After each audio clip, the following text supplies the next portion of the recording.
Avis vascular centre మన దేశంలోనే the best varicose veins hospitals.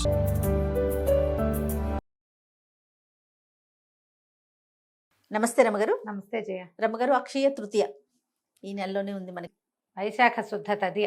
దాంతో అసలు అక్షయ తృతీయ అనగానే ఏమైపోతుంది? ఇప్పుడు అక్షయ తృతీయ అనగానే ఎంతసేపు గోల్డ్ గురించే మాట్లాడుతున్నా కదా. అవును, ఇదే కాన్సెప్ట్ వచ్చేసిందండి. అక్షయ తృతీయ అంటే బంగారం కొనుక్కోవటం అంతే. బిజినెస్ వాళ్ళు, బంగారపు షాపుల వాళ్ళు సౌత్ ఇండియాలో విపరీతంగా ప్రమోట్ చేశారు జయ. వాళ్ళే తీసుకొచ్చారు దీన్ని రంగం మీదకి. కుబేర లక్ష్మి అంటారు, వైభవ లక్ష్మి అంటారు, ఇంకేదో లక్ష్మి అంటారు. లక్ష్మీదేవి మీ ఇంట్లోకి రావాలంటే ఇవాళ మీరు బంగారం కొనకపోతే మీ ఇంట్లోకి రానే రాదంటాడు. ఇప్పటిదాకా నేను ఒక్క అక్షయ తృతీయ కూడా కొనలేదు జయ. కొనుక్కోలేదు, మా ఇంట్లో లేదు అసలు, ఎవరం చేయం. ఓకే, కుదిరినప్పుడు కొనుక్కుంటాం. అది కుదిరితే కొనుక్కోవటం. చైత్ర వైశాఖ మాసాలు వసంత ఋతువు. ఈ వసంత ఋతువులో వచ్చే రెండో మాసం వైశాఖ మాసం.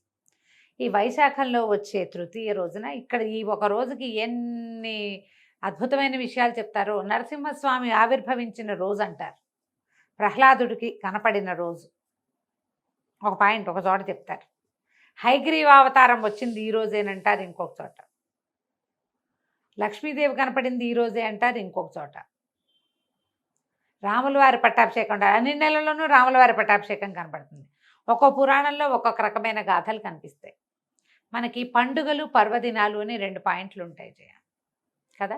మిగిలిన ఏ దేశాల వాళ్ళకి ఇలా ఉండవు. సెలబ్రేషన్ డేసే ఉంటాయి. మనకి రెండు వేరు. సెలబ్రేటింగ్ డేస్ వేరు, ఆస్పీషియస్ డేస్ వేరు. ఆస్పీషియస్ సెలబ్రేషన్ డేస్ ఏమో పండగలు, మనం పండగ చేసుకుంటాం ఎవరి తరహాలో వాడు. ఆస్పీషియస్ డేస్ అంటే పర్వదినాలు, పవిత్రమైన రోజులు. వాళ్ళ కొట్టి పవిత్ర దినాలే ఉంటాయి అన్నీ. అప్పుడే సెలబ్రేషన్స్. మనకు అది వేరు, ఇది వేరు.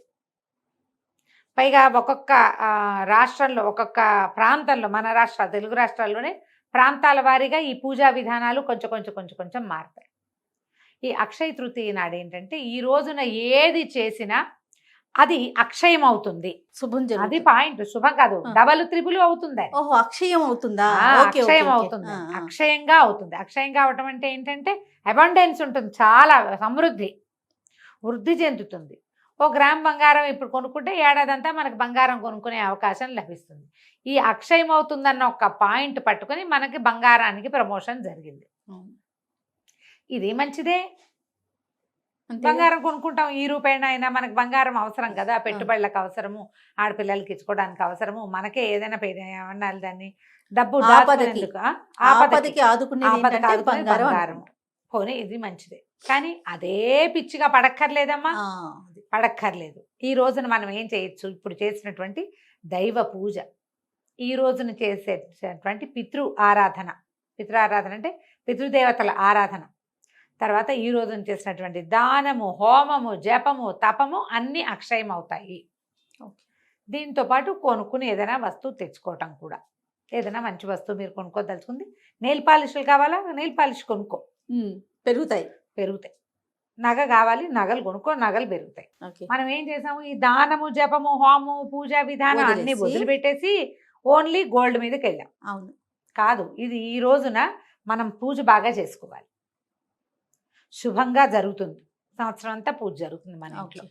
మనకి దేవాలయ దర్శనం, ఎక్కడికైనా వెళ్ళొచ్చామనుకో గుళ్ళోకి, సంవత్సరం అంతా దేవాలయ దర్శనాలు లభిస్తాయి. ఏదైనా మంచి పని, స్నేహితులతో కలిసి ఉన్నాం, చక్కగా అందరితో సంవత్సరం అంతా సోషల్గా మన మూమెంట్ బాగుంటుంది.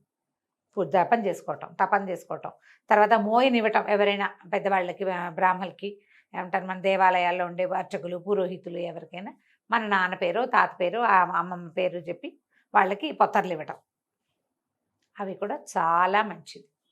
ఏదైనా కొనుక్కుని తెచ్చుకోవచ్చు. ఈ రోజున ఇచ్చినటువంటి పువ్వుల దానం కానీ, పళ్ళు దానం చేసుకోవచ్చు. వైశాఖ మాసంలో ప్రత్యేకంగా కొన్ని దానాలు చెప్తారు. గొడుగు, చెప్పులు, విసినికర్ర, మామిడి పళ్ళు. విసినికర్రలు, మామిడి పళ్ళు 100% ఈ కాలంలోనే కనపడతాయి మనకి. అవి దానం చేస్తారు. అసలు వైశాఖ మాసమే మామిడి పళ్ళ దానానికి ప్రసిద్ధి. మామిడి పళ్ళు నాకు తెలుసు, కానీ గొడుగు ఎందుకు దానం చేస్తారు? మరి ఎండాకాలం. ఓకే, ఎండాకాలం. ఇప్పుడు నువ్వు గొడుగులు రాముడికి దానం చేయాలంటే నువ్వు ఆలోచిస్తావనుకో, మీ పని మనిషికో గొడుగు కొనిపెట్టు, అది ఎండలో నడిచొస్తుంది మీ ఇంటికి, చాలు. సూపర్. చెప్పులు కొనిపెట్టు, వాచ్మెన్ పిల్లలకి 2 జతలు చెప్పులు కొనిపెట్టండి, చాలా మంచిది. ఇప్పుడు వాళ్ళు చెప్పులు వేసుకున్నప్పుడల్లా ఆ బ్లెస్సింగ్స్ ఎక్కడికి వస్తాయి జయ మనకే వస్తాయి. కదా. అది మనకి ఎక్కువ వస్తుందన్నమాట. బంగారం కొనుక్కోగలిగితే మహత్తరంగా, నిరభ్యంతరంగా, నిరాటంకంగా కొనుక్కోండి. ముకుంద జ్యువెలర్స్ కూడా వెళ్ళి కొనుక్కోవచ్చు, ఓ సూపర్. మీ ఇష్టం. కానీ దీంతో పాటు లక్ష్మీ పూజ చేసుకోండి. ఓకే. లక్ష్మీనారాయణల వివాహమైన రోజు అన్న మాట కూడా ఒక చోట చెప్పబడుతుంది. ఆహా. ఈ లక్ష్మీ పూజ చేసుకోండి, ఇంట్లో పూజ చేసుకోండి. నిత్యము పూజ ఆరాధన చేస్తారా, మరి 4 పువ్వులు పెట్టి కాస్త పాయసం చేసి, ఈ రోజున దుర్భాషలు ఆడడం, తిట్టడం, పోటాడడం, మొగుడు పెళ్ళాలు కొట్టు చావటం అవి చేయొద్దు. అక్షయం అవుతుంది. ఇవాళ కొట్టుకున్నారంటే ఏడాది అలాంటివి చేయొద్దు. ఏదైనా సంబంధ బాంధవ్యాల్లో ప్రాబ్లమ్స్ ఉంటే సార్ట్ అవుట్ చేసుకోండి. చక్కగా దానం చేయండి. నేను చెప్పిన ఈ 4 వస్తువులే కాకుండా పళ్ళు ఏవైనా మనస్థానంలో అవి కొంటాం, అవి ఇవ్వచ్చు. మామిడి పళ్ళు అవకాశం ఉంటే వైశాఖ మాసం అంతా మామిడి పళ్ళు ఇస్తే మంచిది. ఓకే. ఈ గొడుగు, చెప్పులు, విసినకర్రలు, పువ్వులు, పళ్ళు, కూరలు, కూరగాయలు కూడా చేయటం అంతేనండి. ఇలా అక్షయ తృతీయని ముందుకు తీసుకెళ్ళి, అక్షయ తృతీయ నాడు లక్ష్మీ పూజ ప్రత్యేకంగా అదేమిటో చేయాలి, మేము ఇలాగే చేస్తాం, ఏటా చేస్తాం లాంటి పిచ్చి మాటలు నమ్మకండి. మీ ఇంట్లో ఏం పూజ చేసుకుంటారో అది చేసుకోండి. అవన్నీ అక్కర్లా. వేరే వాళ్ళ పూజా విధానాన్ని మీకు చూడక్కర్లేదు, మీకు వాళ్ళు చూపించాల్సిన అవసరం కూడా లేదు. మన ఇంట్లోనే లక్ష్మీ పూజ, లక్ష్మీ అష్టోత్తరం చదువుకోవటం. అమ్మవారికి శనగపప్పు వేసింది ప్రీతి అని చెప్తారు, ఆమెకి శనగ ప్రీతి. పాయసంలో కొంచెం శనగపప్పు వేసి నివేదన చేసుకోండి. లేకపోతే ఏ బూర్లో వండండి, మీకు చేత వస్తే బూర్లో బొబ్బట్లో వండుకోండి, మైసూర్ పాక్ లాంటిది చేసుకోండి, చక్కగా నివేదన చేయండి. అమ్మ తల్లి ఏటా చక్కగా మేము ఇలాగే పూజ చేసుకునేలాగా ఏటా చేసుకునేలాగా దీవించమని ఇవ్వని చక్కగా దండం పెట్టుకోండి. ఇంట్లో పెద్దవాళ్ళు ఉంటే వాళ్ళ చేతికి 2 అక్షింతలు ఇచ్చి అక్షింతలు వేయించుకోండి. చిన్నపిల్లలు ఉంటే మీరే వాళ్ళకి వేయండి. ఇల్లు శుభ్రంగా ఉంచండి. ఈ రోజున ఏవి చెత్తలు అవి ఇవి బూజులు దులపటాలు అవి చేయబోకండి. ఏడాదంతా దులుపుకుంటూనే ఉండాల్సి వస్తారు మీరు. ఓకే. ఇల్లు క్లీన్గా ఉంచుకోండి. పని వాళ్ళతో తిట్టి పోట్లాడి గొడవ పెట్టుకోవద్దు. పక్కింటి వాళ్ళతో తగాదాలు పడకండి. సాధ్యమైనంత ప్రశాంత చిత్తంతో ఒకటి ఉండండి. అది అక్షయంగా మీకు మళ్ళీ లభిస్తుంది. ఇదే అక్షయ తృతీయ. ఇంతకంటే పెద్దగా ఏమీ చేయక్కర్లేదమ్మా. కొనుక్కోగలిగితే కొనుక్కోండి.